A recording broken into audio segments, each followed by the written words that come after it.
আসসালামু আলাইকুম রহমতুল্লাহ। প্রিয় বন্ধুরা, আপনারা আশা রেখে ভালো আছেন। আমিও আল্লাহর রহমতে ভালো, আলহামদুলিল্লাহ। আমার প্রিয় বন্ধুরা, আজকে একটি বিষয় তুলে ধরার চেষ্টা করব। বিষয়টি হলো যে 2 থেকে 3 দিন পূর্বে একটা ভিডিও দেখলাম।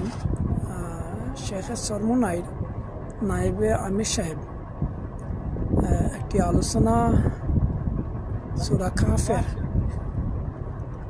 একটা উদ্ধৃতি দিয়ে বলছিলেন যে যাদের মুর্শিদ নাই তাদের হেদায়ত নাই, যাদের মুর্শিদ আছে তাদের হেদায়ত আছে। তো এই 3-4 দিন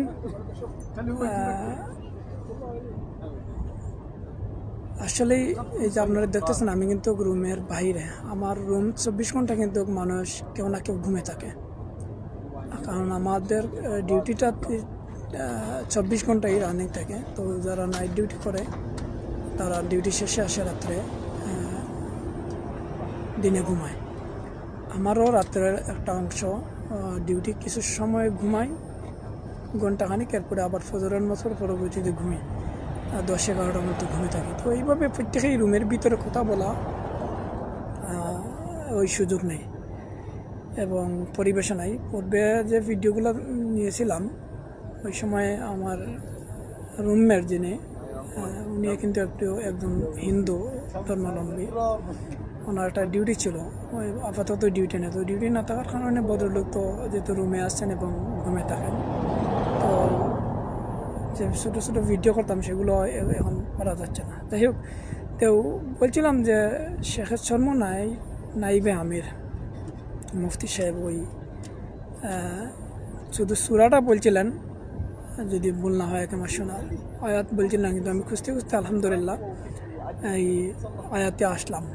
আজকেই মসজিদে নামাজ পড়ে ওটা স্মরণ হইল যে মুফতি সাহেব যেই সূরা কাহফের কথাটা বললেন, একটু দেখি সূরা কাহফের ওনার কথার সাথে কেমন। তো কুস্তিগারি আমি অনেকগুলো তাফসিরের বা অনেকগুলো রাইটারের কি দেখছি, আমি কিন্তু দেখাই এখানে আপনাদেরকে। জি প্রিয়চন্দ্রা, তো আমি এই গুগলে সার্চ দিয়েই বেশ কয়টা তাফসির দেখলাম সূরা কাহফের 17 নং আয়াতের, আর সবগুলাই তাফসিরের ভাষাগত এবং শাব্দিকগত সবগুলোই কাছাকাছি। তো আমি দেখাচ্ছি, আপনাকে দেখানোর চেষ্টা করতেছি কেমন এর মধ্যে আছে যে তাকি উসমানী, যে মুফতি তাকি উসমানের তাফসিরের একটা অংশ আপনাদেরকে দেখাচ্ছি, যদি দেখা সম্ভব হয়। প্রিয়জনরা, আসলে ওটা আসতেছে না, দেখানোর চেষ্টা করছিলাম, ওটা আসতেছে না। তো আমি পরে শোনাচ্ছি আপনাদেরকে।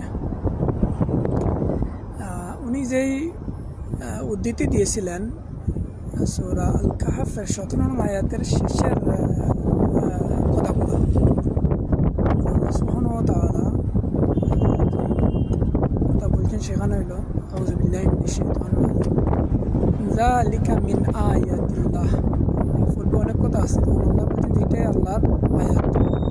আল্লাহর আয়াত বলতে যে আমরা তিলাওয়াত শুধু এই আয়াত নাই, এটা তো আয়াতই, কিন্তু আল্লাহর আয়াত বলতে আল্লাহ সুবহানাহু ওয়া তাআলা ওনাদের দৃষ্টান্ত হচ্ছেন যে উপমা, তাদের কাহিনী, তাদের হিকমতগুলো, যে এটাই হলো আল্লাহর নির্দেশক আয়াত। এরপরে আল্লাহ সুবহানাহু ওয়া তাআলা যে কথাগুলো বলছেন মুহতারাম, এই কথাটাই বলছেন মাইয়াহদিল্লাহু ফাহুয়া মুহতাদ, মাইয়াহদিল্লাহু ফাহুয়াল মুহতাদ ওয়া মাই ইউদলিল ফালান তাজিদা লাহু ওয়ালিয়্যাম মুরশিদা। এই কথাগুলা বারবার রিপিট এবং খুব জোর করে বলছিলেন আর কি। তো তিনি বলছিলেন যাদের মুর্শিদ নাই, এই যে মুর্শিদ শব্দটি তিনি বলছেন যে যাদের মুর্শিদ নাই তাদের হেদায়ত নাই, আর যাদের হেদায়ত নাই তাদের মুর্শিদ নাই। মানে তিনি বুঝাচ্ছেন যে যাদের ফির আছে তাদের হেদায়ত আছে, আর যাদের ফির নাই তাদের হেদায়ত নাই। কিন্তু আল্লাহ সুবহানাহু ওয়া তাআলা কি বলছেন যে আল্লাহ সুবহানাহু যে আমি যে শব্দটি বললাম যে এসব আল্লাহর নির্দেশনাবলীর অন্তর্ভুক্ত। এটা হইল মুফতি তাকি উসমানীর তাফসীর থেকে আমি বলছি যে এসব হলো আল্লাহর নির্দেশনা বলির অন্তর্ভুক্ত। আল্লাহ যাকে হেদায়ত দেন সেই হেদায়ত প্রাপ্ত হয়, আল্লাহ যাকে হেদায়ত দেন সেই হেদায়ত প্রাপ্ত হয়, আর যাকে তিনি প্রত্যস্ত করেন তুমি কখনোই তার এমন কোন সাহায্যকারী পাবে না যে তাকে সৎ পথে আনবে, মানে হেদায়তে আনতে পারবে। তাহলে এখানে আল্লাহ সুবহানাহু ওয়া তাআলা স্পষ্ট বলতে, এখানে কি মুর্শিদ বলতে পীর বলতেছিল? এখানে স্বয়ং আল্লাহ সুবহানাহু ওয়া তাআলা বলতে যে আমি যাকে হেদায়ত দেই।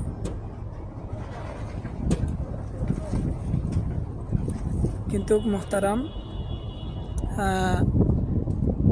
তিনি আল্লাহর সম্পূর্ণ এই কথার আমরা পুরা তাফসীরে না পড়লে শাব্দিক অর্থগুলোর মধ্যে যে উনি অর্থর যে বিকৃতি করে, অর্থর যে পরিবর্তন করে সাধারণ মানুষদেরকে কিভাবে আল্লাহ বিমুখ করে মাহলুকের কি করে মুখাফিক্ষি করতেছেন, মাহলুকের দিকে, সৃষ্টির দিকে আকর্ষণ করতেছেন। এটা শুধু মোহতারাম সরমুনেই ফির না, যত ধরনের ফির আছেন এবং ফিরদের ভক্তরা আছেন, ওনারা কিন্তু আলিম, ওনারা কিন্তু আবার শিক্ষক, ছাত্রদেরকে দিনের ইলিম দিচ্ছেন।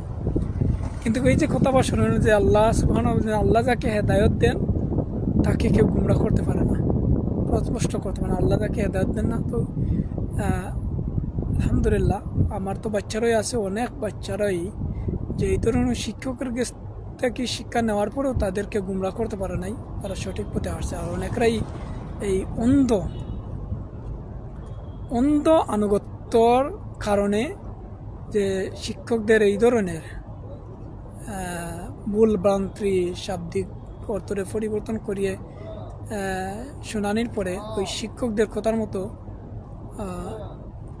চক্ষু থাকার ফলে অন্ধদের মতো অনুসরণ করছে। তো এই যে মুহতারাম যেটা বলছিলাম, আমি একটা ঘটনা বলি। আল্লাহ সুবহানাহু ওয়া তাআলা আমার আব্বাকে জান্নাতুল ফেরদাউস দান করুন, তার আমলগুলা, নেক আমলগুলা কবুল করেন এবং তার জানা অজানা ইচ্ছাকৃত, অনেক ইচ্ছাকৃত ভুলগুলা, গুনাহগুলো আল্লাহ মাফ করে দেন। আমার আব্বা জীবিত নেই, এই জন্য বললাম যে আমার আব্বা ছিলেন এবং আমার বাচ্চারা যে মাদ্রাসা দিয়ে পড়ালেখা করে দাখিল শেষ করে চলে আসছিল আমার ইউনিয়নের এই মাদ্রাসার একজন শিক্ষক।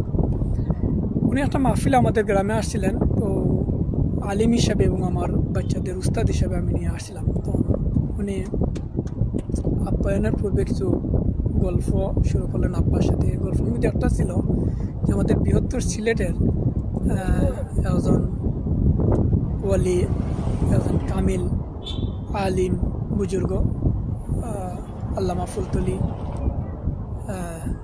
রাহিমাকুমুল্লাহ, তো ওনার মুরিদ হইলেন উনি। তো উনি বলতেছেন যে ওনার একটি জুতা, মানে ওই যে পীর সাহেবের একটি জুতা বা একজোড়া জুতা, একটি না একজোড়া জুতা ঢাকার একজন যারা জুতা পালিশ করে এই ধরনের একজন পালিশ ম্যানের কাছে, কর্মীর কাছে দিয়েছেন। তো উনি জুতা পালিশ করতেছেন আর বারবার জুতার দিকে লক্ষ্য করতেছেন, পালিশ করতেছেন, লক্ষ্য করতেছেন, পালিশ করতেছেন। তো জুতা পালিশ করে তো লক্ষ্য করবেন, যাই হোক লক্ষ্য করে উনি যিনি দিয়েছেন ওনাকে বলছেন যে জুতা জোড়া আমাকে দিয়ে দেন।